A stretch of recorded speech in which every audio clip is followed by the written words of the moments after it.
La ruta maldita. Hola comunidad, mi nombre es Valeria y lo que voy a relatarles no es precisamente mi historia, sino la de mi difunto esposo, Gabriel. He dudado mucho en compartir esto, porque me resulta doloroso recordar lo ocurrido. Sin embargo, después de años de silencio, siento que es el momento indicado.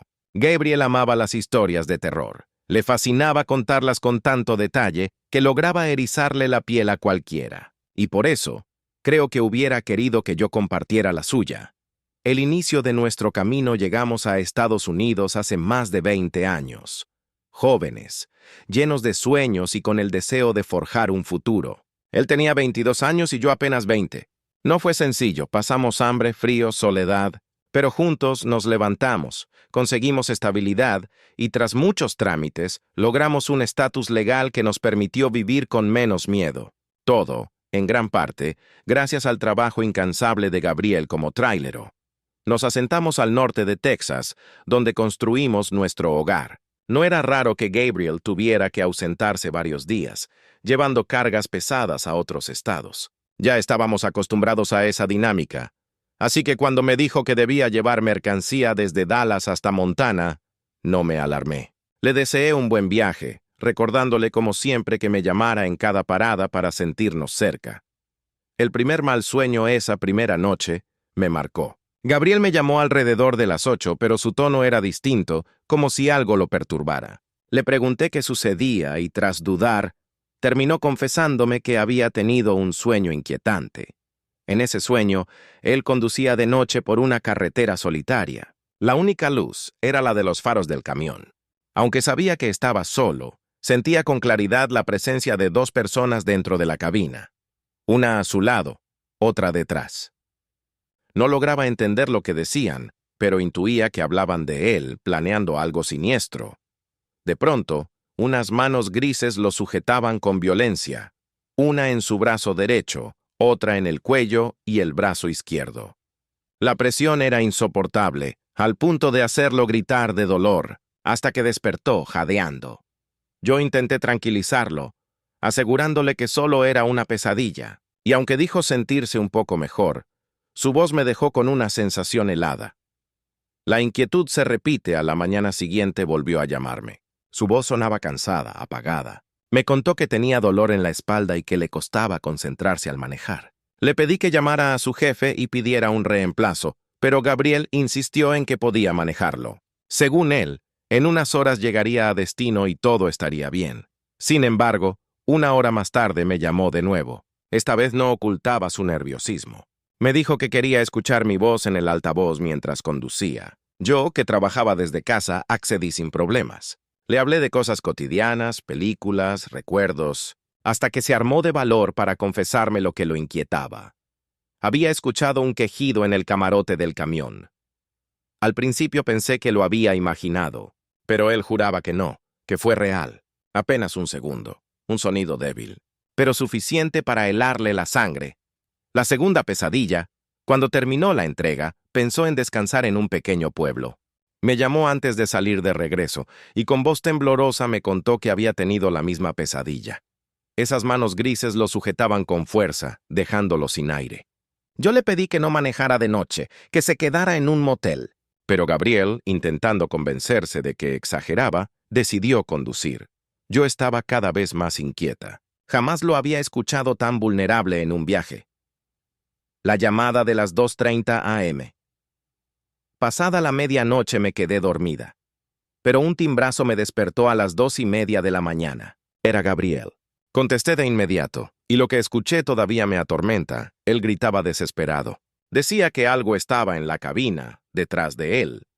Yo intenté calmarlo, le supliqué que se orillara o saliera del camión, pero no parecía escucharme. La llamada se llenó de ruidos extraños, como golpes y su respiración entrecortada, y de pronto se cortó. Lo llamé más de 10 veces, sin respuesta. Pasé la madrugada entera en vela, rezando por volver a escucharlo. El final, alrededor de las 7 de la mañana, recibí la llamada que destrozó mi vida. Era de un hospital en Nuevo México. Unos patrulleros habían encontrado el camión orillado. Gabriel estaba inconsciente en el asiento, en estado crítico. Lograron trasladarlo, pero horas más tarde murió por un paro cardiorrespiratorio. Llegué demasiado tarde. Cuando me permitieron verlo, mi dolor se mezcló con horror. En su cuerpo había marcas de manos, en el brazo derecho, en el izquierdo y en el pecho.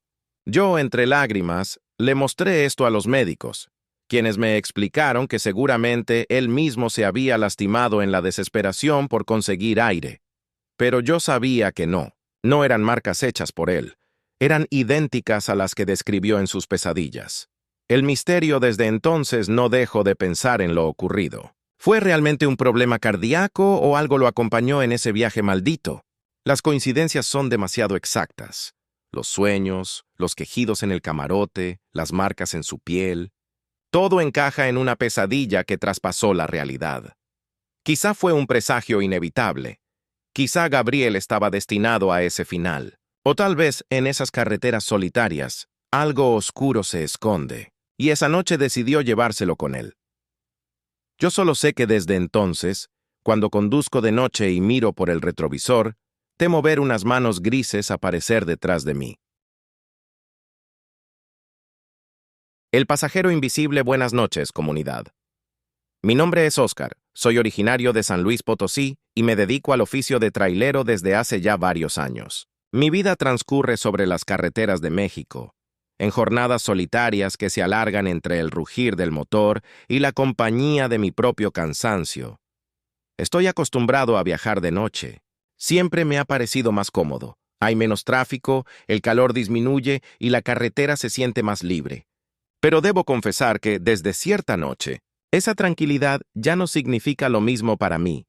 Muchos amigos me han dicho que lo que me ocurrió no fue real, que seguramente estaba sugestionado o que las largas horas escuchando podcasts de terror me jugaron una mala pasada. Pero yo les aseguro que no estoy loco, que lo que presencié fue real y que aún hoy me persigue cuando conduzco en la oscuridad.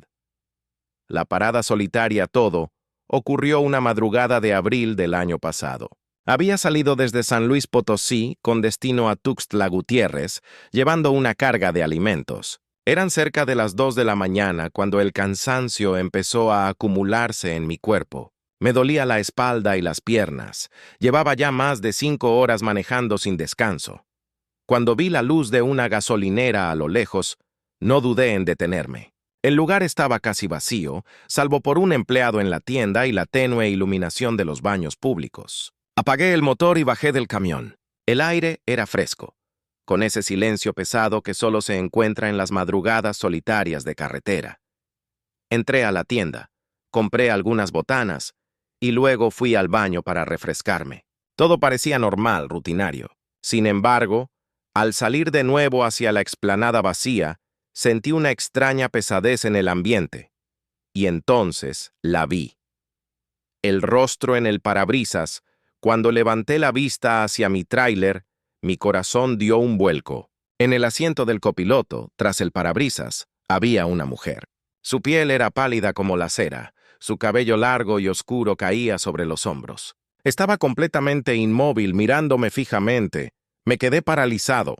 Pensé que quizá alguien se había colado en mi camión para robarme, y con un impulso de enojo y miedo, corrí hacia la cabina. No aparté la vista de aquella figura temiendo que se escapara. Pero en cuanto pestañeé un segundo, desapareció.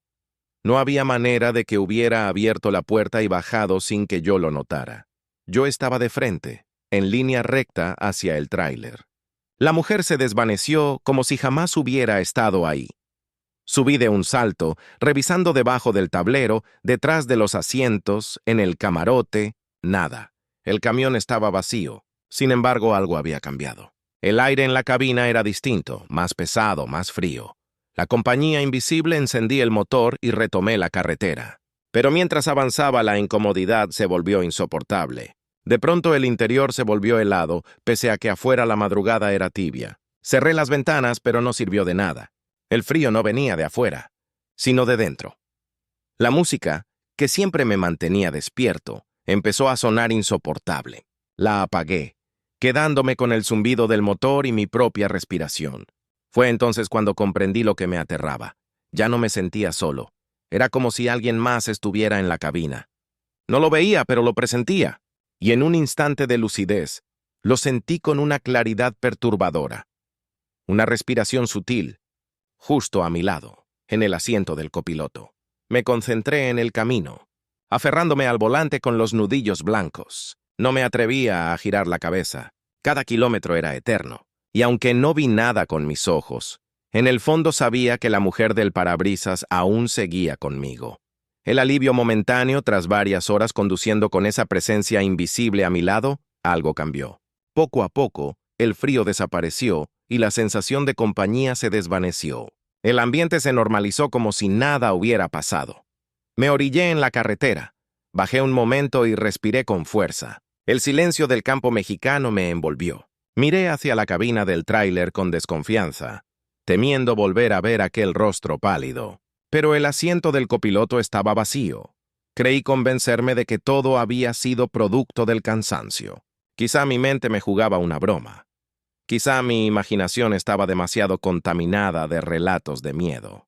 Sin embargo, nada de eso explicaba el detalle más inquietante. Yo vi claramente a esa mujer dentro de mi camión. Eso no fue un espejismo. El consejo de un viejo trailero días después, en una plática con un colega experimentado llamado Don Ramiro, me animé a contarle lo sucedido. Él me escuchó con calma, sin reírse ni poner cara de incredulidad, como hacen otros. Cuando terminé, me miró con seriedad y me dijo: «Muchacho, lo que viste no es raro en las carreteras. A muchos nos ha pasado. Son pasajeros indeseados. Espíritus que buscan dónde viajar y a veces se suben a los camiones». Yo me reí nerviosamente, pensando que bromeaba. Pero don Ramiro continuó: «Compra un peluche, un muñeco, cualquier cosa, y ponlo en el asiento del copiloto. Eso ahuyenta a quienes buscan montarse». No entendí muy bien el motivo de ese consejo, pero su tono fue tan firme que terminé haciéndole caso. Mi hija mayor me regaló un osito de felpa, y desde entonces lo llevo conmigo en cada viaje, siempre en el asiento del copiloto. No sé si sea coincidencia o no, pero jamás volví a sentir aquella presencia en mis recorridos nocturnos. Reflexión final: han pasado varios meses desde aquella experiencia y todavía no encuentro una explicación. No sé si aquella mujer fue un fantasma, una alucinación causada por el cansancio o una advertencia de algo más grande. Lo único que sé con certeza es que lo vi. La vi sentada en mi camión, mirándome con su rostro blanco e inexpresivo. La sentí a mi lado, respirando en silencio durante horas. Desde entonces, cada vez que conduzco de noche y miro de reojo el asiento del copiloto, tiemblo al pensar en volver a encontrarla. Y me pregunto, si no llevara ese peluche conmigo, ¿volvería a tener compañía? La risa en la taquería olvidada o la comunidad. Me llamo Raúl y soy trailero desde hace más de 6 años. Durante este tiempo, en mis viajes por carreteras largas y solitarias, me he topado con escenas que podrían calificarse de raras, otras de inquietantes, y algunas, como la que voy a contar, que me dejaron con más preguntas que respuestas. No diré que fue una experiencia aterradora al grado de no poder dormir, pero sí fue lo bastante extraña como para hacerme dudar de lo que vi y escuché aquella noche. Lo curioso es que, aunque han pasado ya varios años, todavía la recuerdo con una claridad perturbadora. Cada detalle, cada sombra y sobre todo cada sonido sigue presente en mi memoria.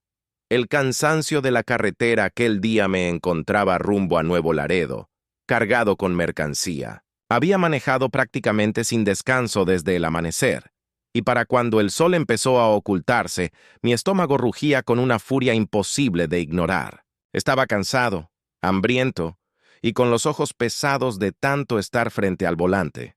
A eso de las 8 de la noche decidí detenerme. El destino quiso que pasara frente a una taquería pequeña de aspecto hogareño, con un letrero iluminado por un parpadeante foco de neón que decía: «Taquería El Milagro». Pensé que no era más que una parada común para reponer energías. No tenía idea de que sería escenario de algo mucho más extraño. Los mejores tacos y la primera risantrea al local. El lugar era sencillo: unas 8 mesas de plástico, un mostrador al fondo y, tras él, se alcanzaba a ver la cocina donde una mujer mayor estaba preparando comida. La que me atendió fue Lucía, una joven en sus 30s, de semblante amable, que me recibió con una sonrisa cansada pero cordial. Le pedí unos tacos al pastor, y al poco rato regresó con un plato rebosante. No exagero cuando digo que fueron de los mejores tacos que he comido en mi vida. Tal vez el hambre influyó, pero había algo en el sabor, como si escondiera un secreto familiar, un toque que los hacía únicos. Mientras masticaba el primero, escuché una risita infantil. Levanté la vista, desconcertado. A esa hora, solo quedaba una pareja en otra mesa, aparentemente turistas, acompañados de un niño pequeño que ya se veía somnoliento. Pensé que había sido él. Pero segundos después, volví a escuchar la misma risita, esta vez proveniente de un rincón vacío. No le di demasiada importancia al principio. La carretera puede hacerte escuchar y ver cosas raras cuando estás agotado. Sin embargo, lo que pasó después borró toda lógica. Algo bajo la mesa mientras devoraba el segundo taco, sentí un tirón en la lengüeta de mis botas. Fue un jalón corto, pero lo bastante fuerte como para que diera un respingo. Al mismo tiempo, esa risita volvió a escucharse, más cerca, justo debajo de mí. Me agaché con rapidez, esperando encontrar al niño travieso que andaba jugando a las escondidas. Incluso preparé mi típica cara de "te atrapé". Pero no había nadie. El espacio bajo la mesa estaba vacío. Ni rastro de un niño, ni pies pequeños corriendo, nada. Cuando levanté la mirada noté que Lucía, la mesera, me observaba con una expresión extraña, como si ella también hubiera escuchado algo. La pregunta incómoda minutos después, cuando volvió con otra orden que pedí, aproveché para preguntarle en voz baja si su hijo estaba correteando por ahí. La reacción de Lucía me dejó helado. Primero me miró confundida, luego se le borró la sonrisa y, casi en un susurro, me preguntó si yo también lo estaba escuchando. En ese instante comprendí que no estaba alucinando por el cansancio. Ella también oía las risitas. Nos quedamos en silencio, escuchando. El restaurante ya casi estaba vacío. La pareja se había marchado y solo quedábamos nosotros dos. Y esa risa que parecía provenir de todos lados al mismo tiempo.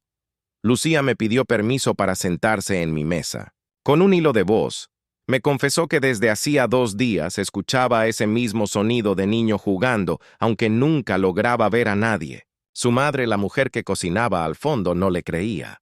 Pensaba que eran imaginaciones suyas, pero Lucía estaba al borde de la desesperación. Me contó que, por las noches, cuando subía al departamento donde vivían, justo encima del restaurante, escuchaba cómo las mesas del local se arrastraban solas. En las mañanas, encontraba cosas fuera de lugar en la cocina. Platos movidos, cucharas tiradas, incluso ingredientes esparcidos. La gota que había colmado el vaso ocurrió esa misma mañana. Sus lentes desaparecieron durante horas y, cuando finalmente los encontró, estaban en un rincón del baño. Un sitio donde jamás los dejaría. El origen del problema yo. Con algo de nerviosismo, le pregunté si creía que se trataba de una broma de alguien.